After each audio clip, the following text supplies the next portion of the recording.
Chapter 5. The Great Coffee Heist. Every monopoly believes it is unbreakable right up until the moment someone breaks it. Arabia had spent well over a century making absolutely certain that no living coffee seed ever left the country. They boiled beans, parched beans, guarded their harbors and controlled every export with total discipline. And yet, in the space of little more than 100 years, that entire monopoly came apart completely. It happened piece by piece, seedling by seedling, until coffee was growing on plantations on 4 different continents. Arabia's stranglehold on the world's supply had become a memory. This is the story of how that happened. It didn't come through a single dramatic theft.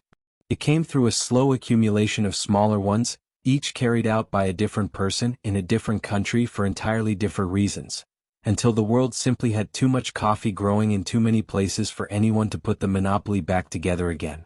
The pilgrim who started it. The first documented breach traces back to a Muslim pilgrim named Baba Budin.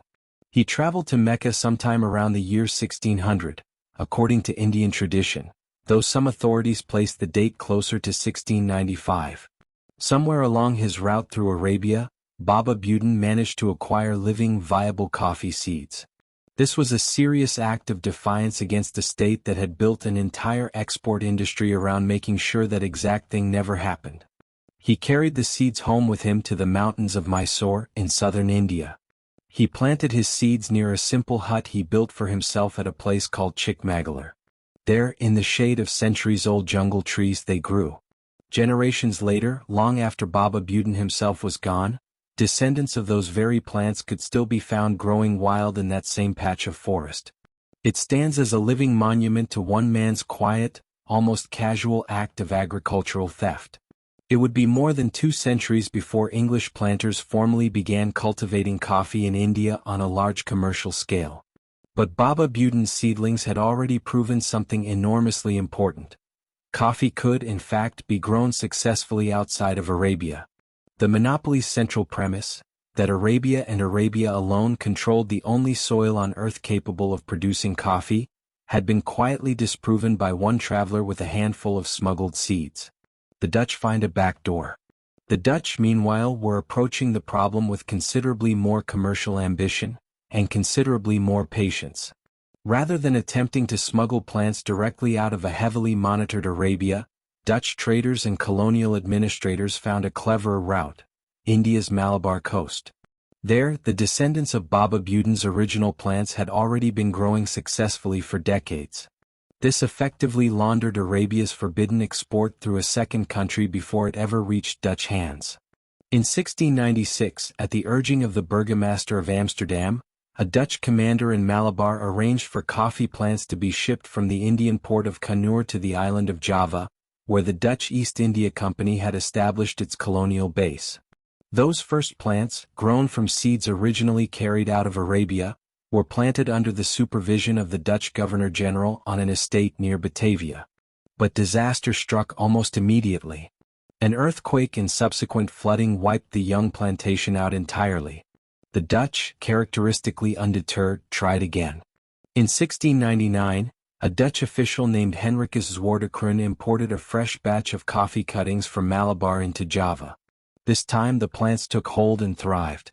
These surviving plants became the direct ancestors of virtually the entire coffee industry of the Dutch East Indies, an empire of coffee plantations that would eventually make Java one of the most famous coffee-growing regions on the planet, discussed in full in the next chapter.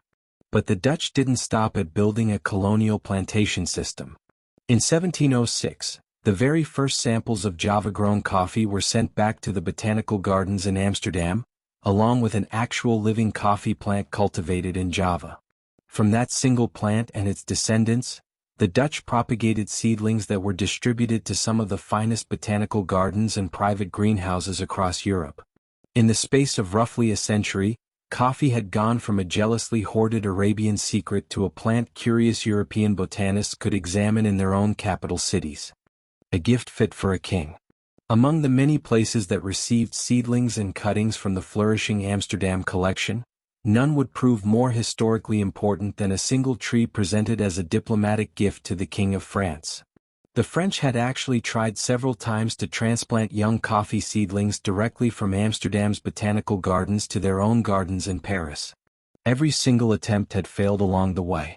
Finally, in 1714, following formal negotiations between the French government and the city of Amsterdam, the burgomaster arranged for a healthy, vigorous coffee plant, standing roughly 5 feet tall, to be sent to King Louis XIV at his chateau in Marly. The very next day, the tree was carefully transported to the Jardin des Plantes in Paris. There it was received with considerable ceremony by the botanist in charge of the royal collection. Nobody at that ceremony could have possibly known it at the time. But this single potted tree would go on to become the biological ancestor of an enormous share of all the coffee ever grown in the French colonies. From there, its descendants spread to much of the coffee grown across South America, Central America, and Mexico. An entire hemisphere's coffee industry was about to trace its lineage back to one carefully tended tree in a Parisian royal garden. Assuming that anyone could actually manage to get a living cutting of it safely across the ocean. 2 separate attempts to transport plants descended from the King's Tree to France's Caribbean colonies both failed completely.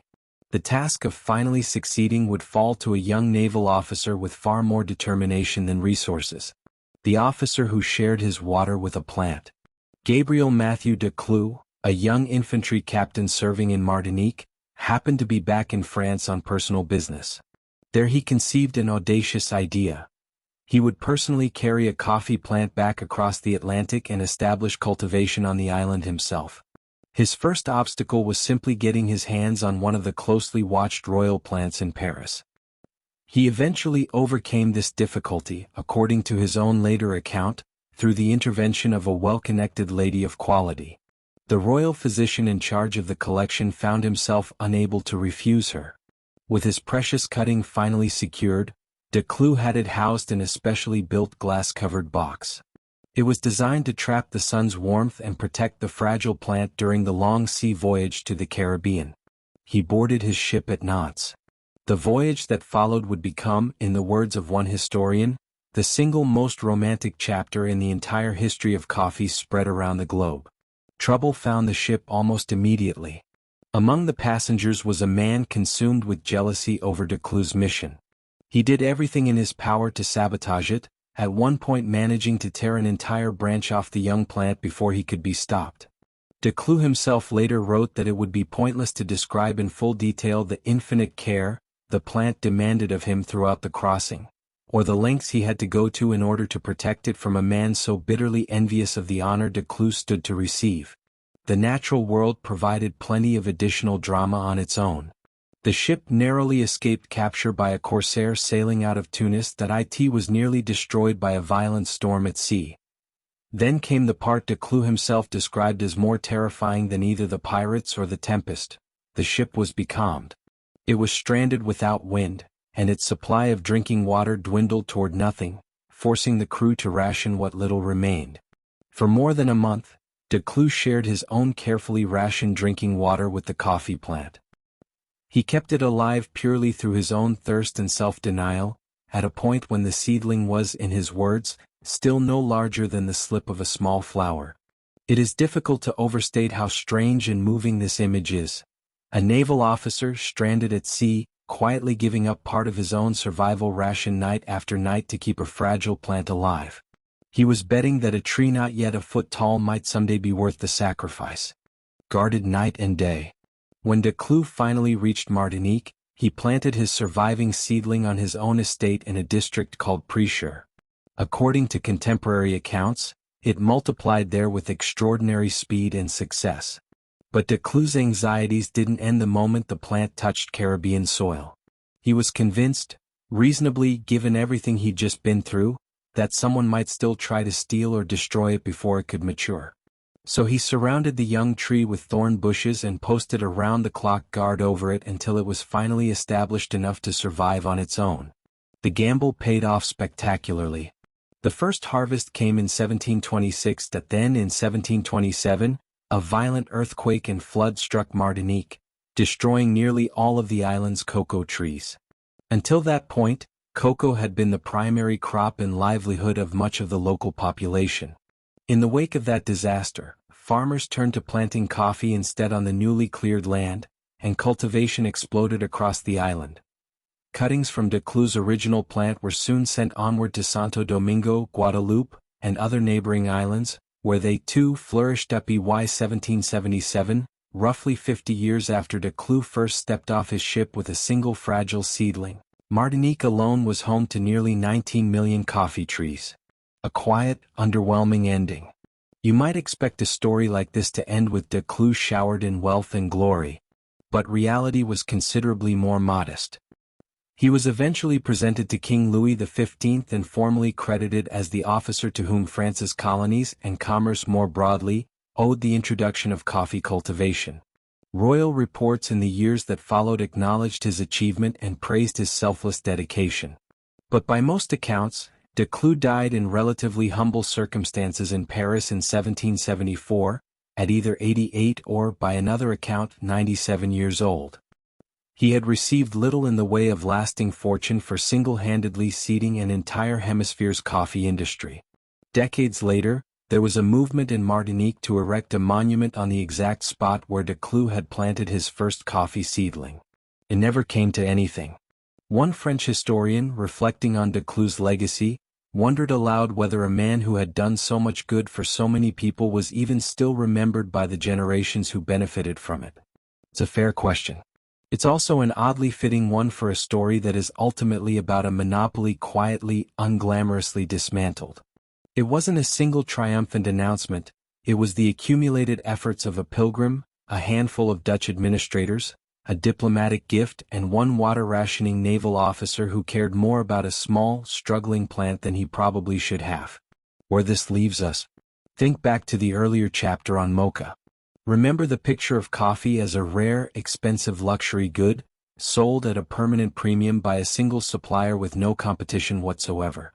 Everything you've just read in this chapter is the process by which that luxury good stopped being rare. Every new plantation in Java, every new coffee estate spreading across Martinique and its neighboring islands, chipped away at Arabia's pricing power a little more. Supply that had once flowed through a single guarded harbor was now arriving in European ports from 4 or 5 different directions at once. It was grown by farmers who had never seen Yemen and never needed Arabia's permission. Coffee, within the span of a single century, transformed from an aristocrat's indulgence into something ordinary tradesmen, soldiers, and eventually factory workers could afford to drink every single day. The seedling Declu nursed across the Atlantic with his own drinking water wasn't just the ancestor of an industry. It was one of the reasons coffee eventually became cheap enough for the entire world to drink. By the middle of the 18th century, the coffee monopoly that Arabia had guarded so jealously for well over 200 years had effectively ceased to exist. Coffee was growing in the mountains of southern India, across the islands of the Dutch East Indies, and throughout the French Caribbean. And, as we'll see very shortly, it was about to take root in a South American colony that would eventually grow more coffee than every other country on Earth combined. The next chapter picks up exactly where the Dutch left off in Java. While Declu was rationing his drinking water in the middle of the Atlantic, the Dutch East India Company was quietly building something far larger and far more consequential half a world away, an entire colonial coffee empire, grown on the back of forced labor, that would make the word Java every bit as famous and every bit as detached from its original meaning as mocha had become before it.